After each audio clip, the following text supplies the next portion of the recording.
World top rankings ఉన్న యూనివర్సిటీస్లో ఎలాంటి IELTS రాయకుండా ఫ్రీ ఎడ్యుకేషన్ అండ్ స్కాలర్షిప్ అందుకోవాలంటే కాంటాక్ట్ విదేశ్ కన్సల్ట్స్. నమస్కారం, వెల్కమ్ టు ఐ డ్రీమ్. నేను మీ విజిత.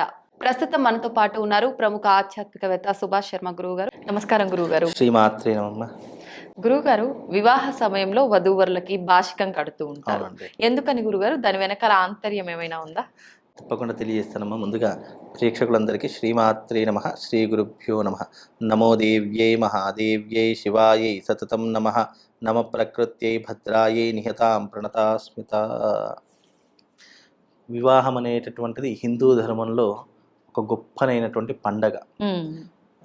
జీవితంలో వివాహంలో చేసే ఒక్కొక్క ఘట్టానికి ఒక్కొక్క విధానాన్ని మన సనాతన ధర్మం తెలియజేసింది. కేవలం బాసింగమే కాదు, వివాహంలో జరిగేటటువంటి కన్యాదానం మొదలుకొని తాళి మంగళసూత్రం కట్టేంత వరకు చేసే ఒక్కొక్క క్రియ చాలా పరమ పవిత్రమైనటువంటిది. ఆధ్యాత్మిక ధర్మంతో పాటు సనాతన ధర్మ విలువల్ని కూడా తెలియజేసేటటువంటిది ఈ వివాహంలో ఉండేటటువంటి బాసింగం యొక్క ప్రత్యేకత. బాసింగం గురించి ఒక శ్లోకం చెప్తారు. బాసింగం ముఖవచ్చస్యం బాహ్య జీవన అభివృద్ధిరస్తు. అంటే బాసింగం అనేటటువంటిది కట్టుకోవడం ద్వారా దంపతులలో ఏంటి అంటే పరస్పరమైనటువంటి ఒక సంబంధం అనేటటువంటిది ఏర్పడుతుంది. అది వైవాహిక జీవితంలో అది బాసింగంతో మొదలుకొని మంగళసూత్రం వరకు కొనసాగుతూ ఉంటుంది. వివాహంలో బాసింగాలు అనేటటువంటివి వధువు తరపున 2 బాసింగాలు కడతారు, వరుడి తరపున 2 బాసింగాలు కడతారు. అది కన్యాదానమైన మరుక్షణము 2 బాసింగాలను తీసేసేసి రెండింటిని కూడా మార్చుతూ ఉంటారు. అంటే వధువుకు కట్టినటువంటి బాసింగం వరుడికి, వరుడికి కట్టినటువంటి బాసింగం వధువుకి, రెండింటిని కూడా మార్చడం జరుగుతుంది. అర్థం ఏంటి? కన్యాదానం అయిపోయింది అంటే చాలు, సుముహూర్తం జీలకర్ర బెల్లం పెట్టారు అంటే చాలు, ఇక ఇద్దరు ఒకటే అని అర్థము. దాంట్లో తెలియజేయడానికి బాసింగం అనేటటువంటి కథ. అలాగే బాసింగం కట్టడం వల్ల ఏమవుతుందంటే కొత్తగా ఉన్నటువంటి దంపతులకు అనేక మంది జనాలు వస్తూ ఉంటారు ఆశీర్వదించడం. బంధువులు, మిత్రులు, శ్రేయోభిలాషులు ఇలా ఎంతో మంది వస్తూ ఉంటారు. బాసింగం కట్టడం వల్ల ఇక్కడ ఈ నుదుటి మీద బాసింగం కట్టడం వల్ల ఏమవుతుంది అంటే చెడు ప్రభావం అనేటటువంటిది వధూవరుల మీద పడకుండా ఆ బాసింగం అనేటటువంటిది ఒక రక్షణ కవచంలా కాపాడుతూ ఉంటుంది. అందుకే వాళ్ళ జీవితంలో ఇప్పుడు కొంతమంది ఈ పెళ్ళికి వచ్చేటటువంటి వాళ్ళు అందరూ మేలు కోరుకునేటటువంటి వాళ్ళే కాదు. కొంతమంది కీడు కోరుకునే వాళ్ళు ఉంటారు. అరే వీడికి పెళ్ళి అవుతుంది, మనకంటే మంచి అమ్మాయి దొరికింది కదా అని చెప్పేసి ఎంతోమంది నరదృష్టి అని అంటూ ఉంటారు కదా, అలాంటి దృష్టి ప్రభావం కూడా పడే అవకాశాలు వివాహ సందర్భంలో ఏర్పడుతూ ఉంటాయి. అదే రకంగా ఒక శుభకార్యం చేసేటప్పుడు ఎన్నో రకములైనటువంటి ఆటంకాలు వస్తూ ఉంటాయి. అలాంటి ఇబ్బందులు రాకుండా, ఆటంకాలు రాకుండా జీవితం అనేటటువంటిది ఏదైతే ఉందో అది అభివృద్ధిలోకి చెందాలి అని చెప్పేసి బాసింగాన్ని కడుతూ ఉంటారు. వేద ప్రమాణంలో బాసింగం ముఖవచ్చస్యం బాహ్య జీవన అభివృద్ధిరస్తు. బాసింగం కడితేనే పెళ్లికి నువ్వు అర్హుడివి అని అర్థము.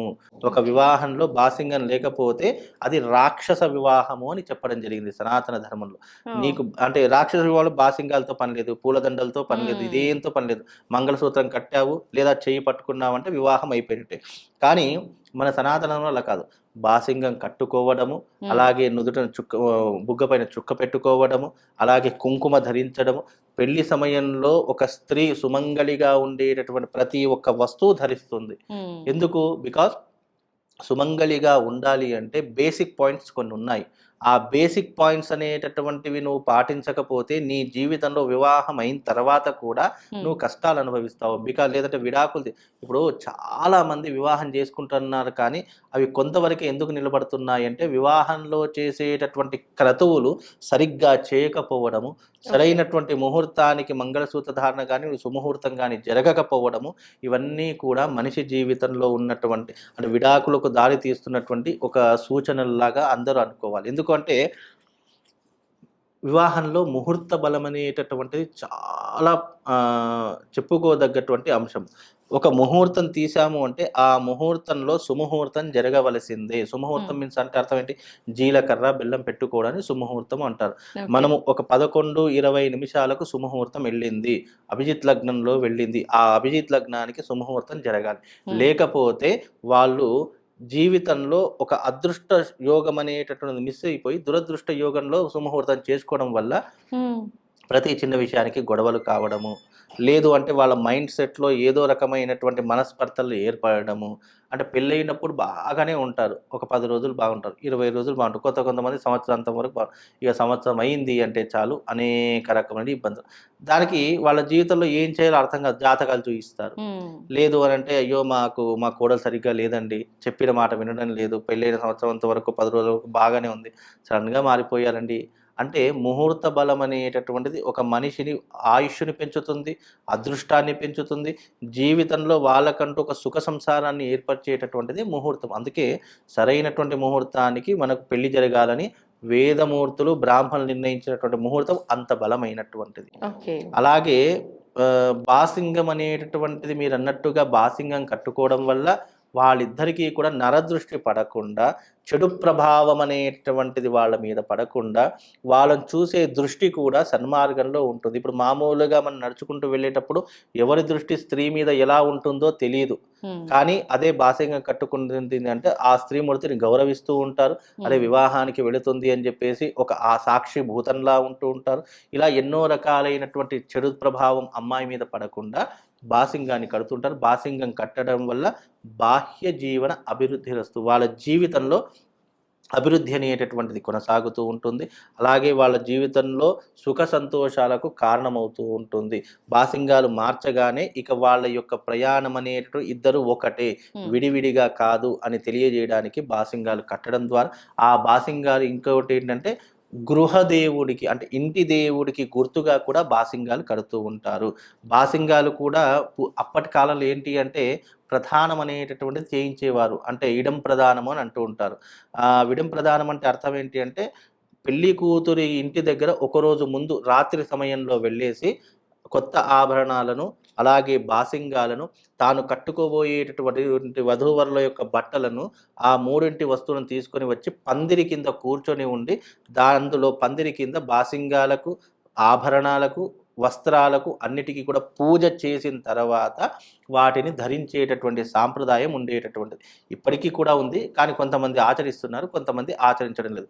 ఎప్పుడైనా సరే ఒక గృహంలో వివాహం జరిగేటప్పుడు ఒకరోజు ముందుగానే వాళ్ళు ఒక ఊరు నుంచి ఇంకో ఊరికి వెళుతున్నారు అంటే రాత్రి సమయంలో విడం ప్రధానం అనేటటువంటిది చేసిన తర్వాతనే గ్రామాన్ని దాటాలని సనాతన ధర్మం తెలియజేసింది. కానీ ఇప్పుడు అలా కాదు.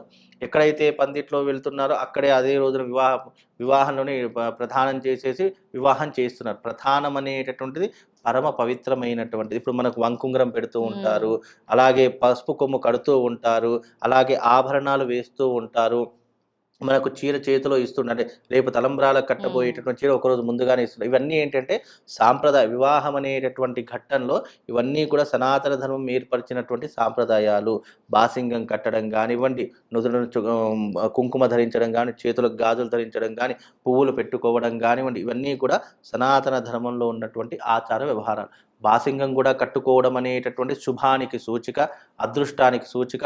ఆ బాసింగం ద్వారా భర్తకు ఆయుష్ కూడా పెరుగుతుంది అని తెలియజేసినటువంటిదే దీని యొక్క వెనుక ఉన్నటువంటి ఆంతర్యము. బాసింగం అనేటటువంటిది బాహ్య జీవనాన్ని అభివృద్ధి చేస్తుంది, భర్తకు ఆయుష్ పెంచుతుంది, ఇద్దరు పరస్పరమైన భార్యాభర్తల అనేటటువంటి రిలేషన్ అనేటటువంటిది ప్రారంభమయ్యేటటువంటి అద్భుతమైనటువంటి ఘట్టము ఈ యొక్క బాసింగము. కనుక బాసింగం అనేటటువంటిది జీవితాన్ని వృద్ధి చేసేటటువంటి ఒక సూచికగా ఆ బాసింగాన్ని కడుతూ ఉంటారమ్మా. Thank you Srimata.